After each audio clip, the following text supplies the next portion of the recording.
Johannes Huizinga. I was born in Loppersum in the Netherlands in 1945. My spouse, we met in the Netherlands. I've known her since kindergarten, actually. And not that I liked her necessarily.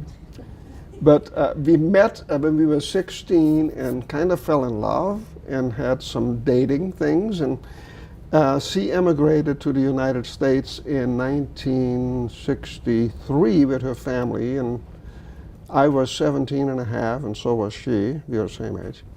And she was not allowed to stay in the Netherlands, and I was still in school, and I could not emigrate to the United States. But my dad promised her that he would let her go to the, that he would let me go to the United States if we were still in love after I graduated. All I heard was, I can go to America, so I did. In the United States, however, as part of the immigration process to get my Social Security number, I also had to register for the draft. And that's kind of where that kicks up. A year later, we were married. So we were married in September of 1965.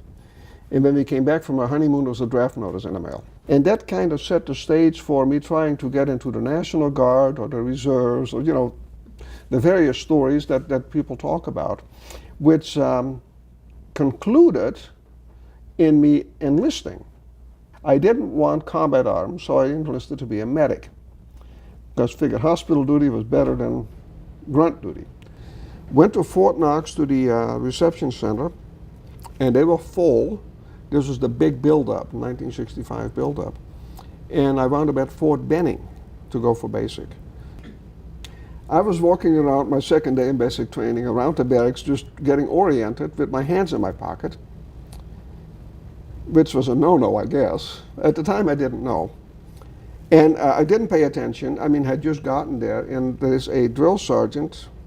He asked me why I had my hands in my pocket. I says, I don't know. I says, give me 10. And I said, 10 what? And he said, push-ups. And I said, what's a push-up? Because I'd get in trouble periodically because of understanding. And I don't think the drill sergeants were very understanding about that at all. Most of the guys were draftees and they didn't want to be there anyway, so I was just another smart aleck. On the other hand, I sometimes yelled at them with a smile on my face and some Dutch curse words, but made me feel better anyway. The medical training was good. And the whole period of time at the AIT was so much more relaxed than basic. Medics are, I guess, a different breed anyway, not quite as militaristic, if you will. Then I reported to the 4th Infantry Division and was assigned to 2nd of the 12th Infantry at that time. So I came in February of 1967. Got to Vietnam and they sent me to Pleiku, where the 4th Division was. So when I had processed in at Pleiku, they gave me my records, told me not to open them and report to Camp Alpha in Saigon and find my unit. So I was at Saigon for a couple of days, not knowing what to do, asking people, well, when somebody from your unit comes by here, you can hop on a chopper and join them. It was really flaky. Dao Cheng actually was an established base. The French had used it. It was almost a French colonial area. It was a large rubber plantation that belonged to the Michelin tire company.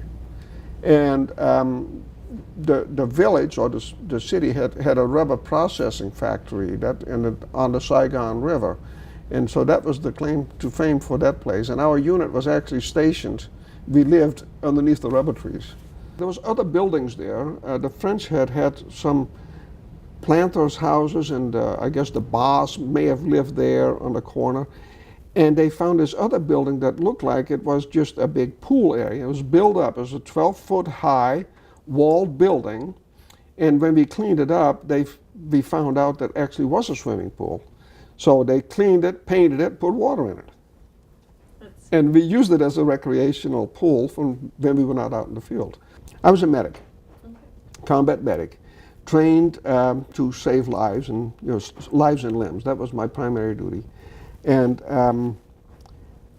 even though I was assigned to the headquarters company, I was then attached to Alpha Company, and they were in a forward area after I'd gotten to Dao Cheng, so I flew out again on a chopper and joined the unit in the front area. Basically, a typical day at that time was just go on a patrol during the day, and this was an established forward base camp, so we didn't have to dig a foxhole because they were already there. Another day would be if you'd go on other, what they called search and destroy missions. We would go out, traipse through the jungle, find a place to bivouac at night, and then dig a foxhole, fortify it, help pull guard duty or radio watch. It was part of the RTO and the medic and the company clerk, I guess, for sharing that duty. And then in the morning break camp and start all over again. And the thing I distinctly remember is the wait a minute vines. You know, these are bamboo with thorns on them, and the thorns are about the size of my little finger. The bamboo is about the size of my wrist. And when you got your gear on and you're walking through this, you're going to get caught. So it was, you know, you get for it, and we had to hurry up to get to where we needed to be. But you know, you forever hang up in these stupid bamboo thorns. I guess maybe after I'd been in country for about a month, we were out in an area, and I remember sitting in the airstrip. It's a Sunday afternoon and it's hot. And we are waiting and waiting and waiting for these choppers to come and take us down to where we need to go. We were going to go on choppers, and then they told us to get off. We're going on the next lift. Okay, so we back off the choppers. The first lift goes out, and sadly,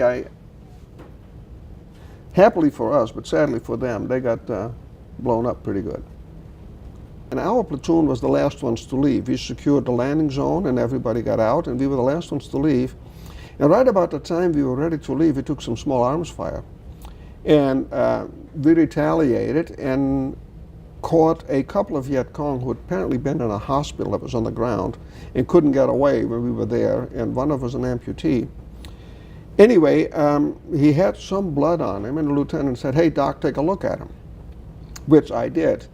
Now, I carried an M16 at the time. I mean, medics did carry weapons in Vietnam. And I gave my M16 to one of the other soldiers, and I went and looked at this guy. And when I got to him, he had been sitting on a grenade, which was attached to his belt by the pin loop and like a red hanky type thing. And he pulled this thing out, and he was going to drop it.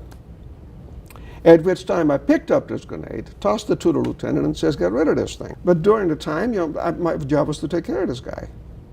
And then the grenade, and I got rid of the grenade, and I took care of him. I had a wife, I had a child, and I knew death did not faze me. I mean, if I had to die, I knew that I was going to be okay. I was just worried about my wife and my child, and my prayers always were, "Lord, let me live so I can take care of them." And that helped me focus on the job. Because everything up until that point hadn't been too bad. I mean, taking care of soldiers that got wounded, that was part of the job. But that CW3 battle, that was pretty bad. The battle happened about probably a couple of weeks, maybe a month before the Vietnam peace talks were going to start in Paris. And the North Vietnamese and the Viet Cong wanted a decisive victory. So they had two regiments of well-trained soldiers try to overrun that artillery position that I was talking about. First, they had command detonated those mines to blew up those couple of choppers, and then 2 days or 3 days later, they did this what we might call a human wave attack. They were just coming and coming and coming and coming, running up against quad 50 machine guns, shooting at point blank range, while they were having people that had been wounded. They had strapped mines onto them, claymore mines, and they would set them off into it was just a horrendous mess.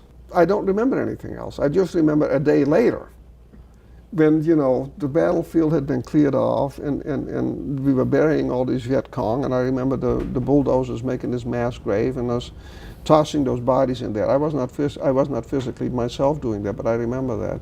And I remember taking a picture of one of the quad 50s that the barrels had kind of drooped a little bit. They almost had melted, and, you know, the aftermath I remember, but actually during the time, no, I don't remember much. That day, a letter came in, that week, whatever, from her, and she was very upbeat. She was happy. It was a supporting letter. You know, we can do this. With God's help, all of that. I forget, I should have kept that letter. Anyway, I decided, well, maybe I should not do this. Maybe this is still my chosen country. It's still the life that I wanted, so maybe I'll just stick it out. And that was a turning point. That letter from Huizinga came in, just kind of blew that away, and I decided to stick it out. My time in the field with A Company, it was difficult. I mean, weeks ran together, days ran together. We really didn't know what day of the week it was many times. I remember some of the guys complaining. They'd been in the field for 6 months or so, and then they were going to have some maybe lighter duty or base camp duty, and they got transferred to another outfit, and then they were newbies again, and they had to go out in the field again. Yeah. One of the things that people now kind of shiver at, I carried a quarter pound of C4 in my side pocket, because I'd take a little ball about the size of my little finger here, stick it underneath my coffee cup and light it, and it'd heat up that water in no time. Well, I carried a medic bag that had medical dressings in it. I carried extra water. Our evacuation procedures were good. We were what you might call, they call it air mobile. I think today they call it air assault. But we flew everywhere we went, and we had direct support from our aviation unit. So if we took casualties, they were usually there pretty quick.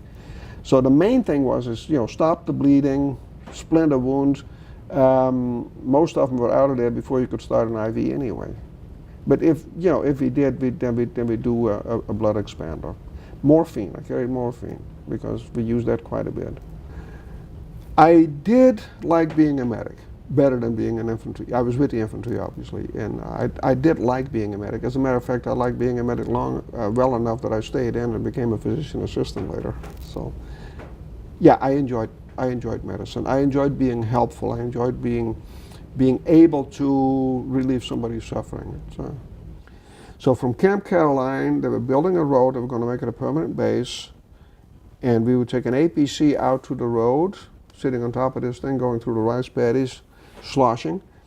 And we get to the road, and then we would sweep the road as a platoon, and they always had a medic with them, and I went many days. And then the tank would follow us, and then the convoy would follow the tank. So we would walk the road, and they had found a mine. They had marked it, and then the minesweepers, the guys with the minesweepers went on while we went and set this thing off. And they were going to play catch-up. So all of us hopped on the back of this tank, on the big metal part, not where the tracks are, and 3 or 4 of us on there, trying to play catch-up with the rest of the platoon. Well, they had marked another mine, and the tank driver didn't see it in time. So he hit this thing, and it blew the track on the right side, and us went up in the air. I don't know how far, it just seems like it went on forever, but I basically got blown off that tank and wound up on the road. And the one thing I remember that kind of upset me, although it's part of the job, I guess, the platoon sergeant said, "Hey, Doc, take care of these guys. See if any of them is hurt." What about me? I'm hurt. My ears are ringing. I just went and got blown off of this tank myself. That was the thought I had. Immediately, again, the job is the job, so I went, looked at the guys. Fortunately, nobody got hurt. No broken ankles, no broken bones, no bleeding. And Sergeant Norm Smith, he was one of the squad leader sergeants, says, "Hey, Doc, now you're the Flying Dutchman." I hated it. Later on, I wore it as a badge of honor, yeah. 2-3 months later, because, it stuck. The name stuck. I was the Flying Dutchman. I had gone through the Tet Offensive. It was not a good time to be trying to leave anyway. And as a matter of fact, when I left Tansanut Air Base in the middle of the night under blackout conditions, we were trying to get out of there because there was talk of maybe mortaring the airfield, or that the Viet Cong were going to try to mortar the airfield. It was Eastern Airlines, I believe. And we flew out under blackout conditions. Like I said, they got off the plane and we got on the plane. There was no fanfare, no nothings in the middle of the night.